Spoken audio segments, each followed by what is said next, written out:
ଭାବାନ୍ତର ଆଜି ଶୁଭ ମୁକ୍ତି ହେଲା। ମୋର ଆଶା ବିଶ୍ୱାସ ଆପଣମାନଙ୍କ ଯୋଗୁଁ ଆପଣମାନଙ୍କ ଦ୍ୱାରା ପ୍ରଚାର ଏବଂ ପ୍ରସାରିତ ହେବ। ଏଇଥିପାଇଁ ଭିନ୍ନ ହିସାବର ଏକ ଚଳଚ୍ଚିତ୍ର, ଭିନ୍ନ ସ୍ୱାଦର ଏକ ଚଳଚ୍ଚିତ୍ର। ଯେଉଁମାନେ କହୁଛନ୍ତି ଯେ ଓଡ଼ିଆ ଚଳଚ୍ଚିତ୍ର ଭଲ ହେଉନାହିଁ, ସେମାନେ ଚଳଚ୍ଚିତ୍ର ଦେଖିକିରି କହୁଛନ୍ତି କି ନ ଦେଖିକି କହୁଛନ୍ତି, ସେ ପ୍ରଶ୍ନ ଆପଣ ପଚାରିବେ ସମସ୍ତଙ୍କୁ। ଯେ ଆପଣ ଯେଉଁ କହୁଛନ୍ତି ଭଲ ଓଡ଼ିଆ ଚଳଚ୍ଚିତ୍ର ହେଉନି, କିନ୍ତୁ ଯେଉଁ ଚଳଚ୍ଚିତ୍ର ମୁଁ ଏଇଟା କରିଛି ପରମିତ୍ର ଚଳଚ୍ଚିତ୍ର ଯେଉଁଟି ହେଇଛି ସ୍ମୃତି, ସେ ବର୍ତ୍ତମାନ ବାହାରେ ଆନ୍ତର୍ଜାତିକ ଫିଲ୍ମ ଫେଷ୍ଟିଭାଲରେ ପ୍ରାଇଜ୍ ପାଇଛି।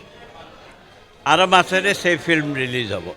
ଭାବାନ୍ତର ଦେଖିବାର କାରଣ କେବଳ ଏତିକି ହେବ ଯେ ଅନେକ ବର୍ଷ ପରେ, ଅନେକ ଦଶନ୍ଧି ପରେ ମୁଁ ଗୋଟିଏ ଚଳଚ୍ଚିତ୍ର କଲି।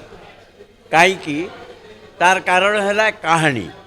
ଯେଉଁ କାହାଣୀଟି ମୁଁ ନେଇଛି ତାହା ଏକ ଭିନ୍ନ ସ୍ୱାଦର କାହାଣୀ, ଭିନ୍ନ ଚରିତ୍ରର କାହାଣୀ, ଭିନ୍ନ ଘଟଣାର କାହାଣୀ। ଯେଉଁ ଘଟଣା ହୁଏତ ସାଧାରଣ ଘଟେ ନାହିଁ। ଅନେକ ଚଳଚ୍ଚିତ୍ର ଦେଖି କଲିକତାରେ, ବମ୍ବେରେ ମୋତେ ପଚାରିଲେ ଏ ପ୍ରକାର ଚରିତ୍ର, ଏ ପ୍ରକାର ଘଟଣା କ'ଣ ସମ୍ଭବ? ମୁଁ କହିଲି ଜୀବନରେ ଅନେକ ଜିନିଷ ଜନ୍ମଠୁ ମୃତ୍ୟୁ ପର୍ଯ୍ୟନ୍ତ ଆପଣ ଭାବନ୍ତି ସମ୍ଭବ ନୁହେଁ, କିନ୍ତୁ ହଠାତ୍ ବଜ୍ରପାତ ହୁଏ, ଲୋକ ଯାଆନ୍ତି। ହଠାତ୍ ରେଳ ଆକ୍ସିଡେଣ୍ଟ ହୁଏ, ଲୋକ ଯାଆନ୍ତି। ଜୀବନରେ ସେମିତି ଏମିତି ଗୋଟିଏ ସିଚୁଏସନ୍, ଏମିତି ଗୋଟିଏ ଘଟଣା ଘଟେ ଯାହା କେବଳ ଜଣେ ନୁହେଁ, 2 ଜଣ ନୁହେଁ, 3 ଜଣ ନୁହେଁ, 5 ଜଣ ନୁହେଁ, 8 ଜଣ ନୁହେଁ, ଗୋଟିଏ 2ଟି ପରିବାରକୁ ସମସ୍ତ ଦିଗରେ ଚକିତ, ଚଳିତ ଏବଂ ଶେଷକୁ ଯେଉଁଟା କହିବିନି, ଦେଖିସାରିଲା ପରେ ହିଁ ଆପଣ ବୁଝିବେ ଯେ କାହିଁକି ମୁଁ ଏ ଭାବାନ୍ତର ଚଳଚ୍ଚିତ୍ରଟି କଲି। ଆମେ ଭାବୁ ଯେ ଦର୍ଶକ କିଛି ବୁଝନ୍ତିନି। ଡିରେକ୍ଟର, ପ୍ରଡ୍ୟୁସର, କ୍ରିଟିକ୍, ସାମ୍ବାଦିକମାନେ କହିଲେ ସେମାନେ ବୁଝନ୍ତି। କିନ୍ତୁ ସବୁବେଳେ ମନେ ରଖିବେ, ଦର୍ଶକ ହିସାବରେ ମୁଁ ଚଳଚ୍ଚିତ୍ର କରୁଛି। ଦର୍ଶକ ଆମଠୁ ବେଶୀ ଜାଣିଛନ୍ତି, ତାଙ୍କର ଜୀବନର ଅନୁଭୂତି ମଧ୍ୟ ଅଛି।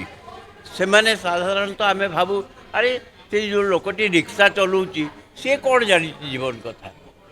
କିନ୍ତୁ ଯିଏ ରିକ୍ସା ଚଲାଉଛି, ସେ ଯେଉଁ ପରିଶ୍ରମ କରୁଛି, ତାର ପରିବାରକୁ କେମିତି ରଖିବ ସେଇ କଥା କରୁଛି। ସେଇଟା ଆପଣ ଯେତେବେଳେ ଆଖି ବନ୍ଦ କରି ଭାବିବେ, ଆରେ ମୋଠୁ ତ ସେ ବହୁତ ବେଶୀ ପରିଶ୍ରମ କରୁଛି, ମୋଠୁ ତ ତାର ଅଭିଜ୍ଞତା ବେଶୀ, ମୋଠୁ ତ ତାର ଦାୟିତ୍ୱ ବହୁତ ବେଶୀ।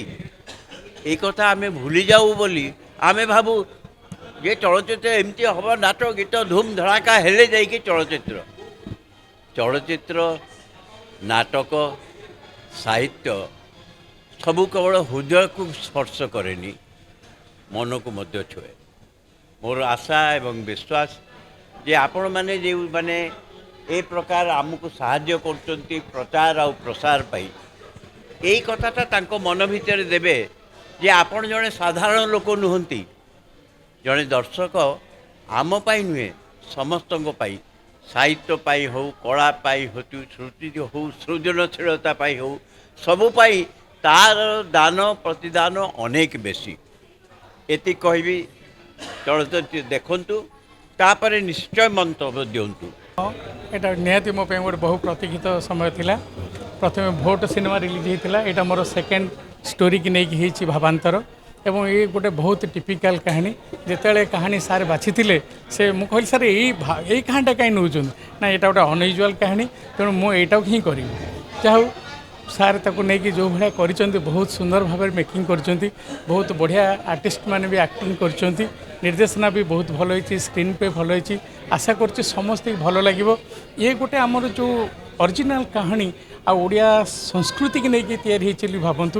ଏଥିରେ ଆପଣଙ୍କୁ ଲାଗିବ ଯେ ଆମର କଳା, କଲଚର, ସଂସ୍କୃତି ଭିତରେ ଆମର ଯେଉଁ ନାରୀମାନଙ୍କର ଯେଉଁ ତ୍ୟାଗ ରହିଛି, ଏଭିନେ ବି ପୁରୁଷମାନଙ୍କର ବି ଯେଉଁ ସମାଜ ପ୍ରତି ଆମର ତ୍ୟାଗ, ପରିବାର ପ୍ରତି ତ୍ୟାଗ, ଏଥିରେ ପରସ୍ପର ପ୍ରତି ତ୍ୟାଗ ଏବଂ ଭଲ ପାଇବା ଆପଣ ଦେଖିବାକୁ ପାଇବେ। ଅତି ସୁନ୍ଦର କାହାଣୀଟିଏ। ଆଶା କରୁଛି ଆପଣ ସମସ୍ତଙ୍କୁ ଭଲ ଲାଗିବ। 100% এবং ଆପଣ ଅନୁଭବ କରିବେ ଯେ ଏଇ ଯେଉଁ କାହାଣୀ ଘଟୁଛି ଆମ ପରିବାରର କାହାଣୀ ଆମ ଚାରିପଟର କାହାଣୀ ଏବଂ ଆମ ଓଡ଼ିଆ କଳା କଲଚରର କାହାଣୀ ଏବଂ ଯେଉଁ ଅତୀତ ଆପଣ ଯଦି ପୁରାଣ ଯୁଗରେ ଏପର୍ଯ୍ୟନ୍ତ ଦେଖିବେ ଏଇଭଳିଆ ଚରିତ୍ରମାନେ ବହୁତ ଡେଭଲପ୍ ହୋଇଛନ୍ତି ଏବଂ କରିଛନ୍ତି ଆମର ସବୁବେଳେ ପାଇଁ ଆମ ସମାଜକୁ ଯଦି ଅନ୍ୟ ଆଗରେ ଆମେ ଆମର ସଂସ୍କୃତିକି କଳାକୁ କିମ୍ବା ଆମର ଯେଉଁ ଚଳଣିକୁ ଆମର ସଭ୍ୟତାକୁ ନେଇକି ଯଦି ଆମେ ବାହାରକୁ ଯିବା କହିବା ତାହେଲେ ଏ କାହାଣୀ ଭିତରେ ରହିଛି କାରଣ ଆମର ଯେଉଁ ହିନ୍ଦୁ ସଂସ୍କୃତି କେବଳ ତ୍ୟାଗର କାହାଣୀ ଏବଂ ତ୍ୟାଗର ପରିଚୟ ଦିଏ ଆମ ହିନ୍ଦୁମାନଙ୍କର ସେୟା ଏବଂ ସେଇ ଯେଉଁ ଧାରାକୁ ନେଇକରି ଏ କାହାଣୀଟି ସୃଷ୍ଟି ହେଇଛି ଏବଂ ସେଇଭଳି ବି ସଜାଡ଼ା ହେଇଛି ଆପଣଙ୍କୁ ଆଶା କରୁଛି ଆପଣମାନଙ୍କୁ ବହୁତ ଭଲ ଲାଗେ ମୁଁ ଦର୍ଶକମାନଙ୍କୁ କହିବି ଆପଣମାନେ ଓଡ଼ିଆ ସିନେମା ଯେଉଁମାନେ ଦେଖିବା ପାଇଁ ଚାହୁଁଛନ୍ତି ଏବଂ ଦେଖୁଛନ୍ତି ଅନ୍ତତଃ ଥରୁଟିଏ ଦେଖନ୍ତୁ କାରଣ ଏଇଟା କୌଣସି କପି କରାଯାଇନି କି ଆପଣ ଫିଲ୍ କରିବେ ଯେ ନାଇଁ ଏଇଟା ଆମର କିଛି ଦିନ ପରେ ଗୋଟେ ଓଡ଼ିଆ ବହିରୁ ବା ଆପଣଙ୍କୁ ଯେମିତି କହିବେ ନଭେଲରୁ ହେଉ ବା ଷ୍ଟୋରିକି ନେଇକରି କାହାଣୀକି ନେଇ କରାହେଇଛି ଏବଂ ସମସ୍ତଙ୍କ ଯେଉଁ ଅବଜେକ୍ସନ୍ ଥିଲା ନାଇଁ ନାଇଁ ଏବେ କରାହେଉନି ଅରିଜିନାଲ୍ ଏଇଟା ଅରିଜିନାଲ୍ ହେଇଛି ଏବଂ ଅରିଜିନାଲ୍ ଧାରା ଚାଲିଛି ବର୍ତ୍ତମାନ ଆପଣ ଲାଷ୍ଟ ବର୍ଷ 2 ବର୍ଷ ହେଲା ଦେଖି ଆସିବେ କେବଳ ଅରିଜିନାଲ୍ କାହାଣୀକି ନେଇ କରାହେଉଛି ଇଏ ବି ତା ଭିତରୁ ଗୋଟେ ଏବଂ ଆପଣମାନଙ୍କୁ ଖୁବ୍ କମ୍ ସମୟର ସିନେମା ହେଲେ ବି ବହୁତ ସୁନ୍ଦର ଲାଗିବ ଏବଂ ଭଲ ଲାଗିବ ମୁଁ ଆଶା କରୁଛି